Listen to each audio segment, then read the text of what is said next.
Et stigende antal danske unge vælger at tage til USA for at studere. Ligesom Amanda Andersen, der i 2009 valgte at tage til Texas for at gå et år på high school. Men det viste sig hurtigt, at opholdet ikke blev, som hun havde forventet. Der var mange ting ved min første værtsfamilie, jeg ikke var tilfreds med. Det begyndte at gå galt, da om dagen, når det var, jeg var alene hjemme med mine værtssøskende, hvor min værtsbror lavede seksuelle tegn til mig, og han brændte papir af på sit værelse, der lugtede brændt i huset. De havde ikke nogen seng til mig, så jeg lå på en madras på gulvet, og havde hverken en dyne eller en pude, fordi det måtte vi ud at købe nogle dage efter. Men så langt nåede vi aldrig, fordi at allerede dagen efter kontaktede jeg min områdeleder og sagde, at det her ikke var i orden, og at jeg på ingen måde var glad for at bo her. Jeg delte værelse med en anden studerende, som brugte sine aftener på at græde, fordi hun heller ikke var glad for at bo der. Så kom jeg til den her områdeleder, hvor jeg blev låst inde på et værelse i 2 dage.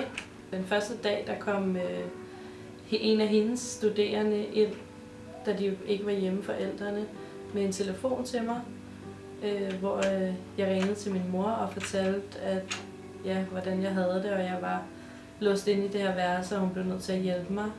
Efter 2 dage blev den her dør åbnet, og jeg kom med den her områdeleder ud. Eftersom at jeg var rigtig syg og alligevel ikke gik i skole, besluttede jeg sammen med mine forældre, at jeg gerne ville hjem, fordi at jeg alligevel ikke fik nok ud af at være der, og jeg var stadig rigtig, rigtig ked af det. Da jeg landede i Kastrup Lufthavn, der var jeg rigtig, rigtig glad for at se min familie og mine venner, og det gav rigtig hurtigt en tryghed. I lang tid efter mit ophold havde jeg rigtig, rigtig svært ved at være i lufthavnen.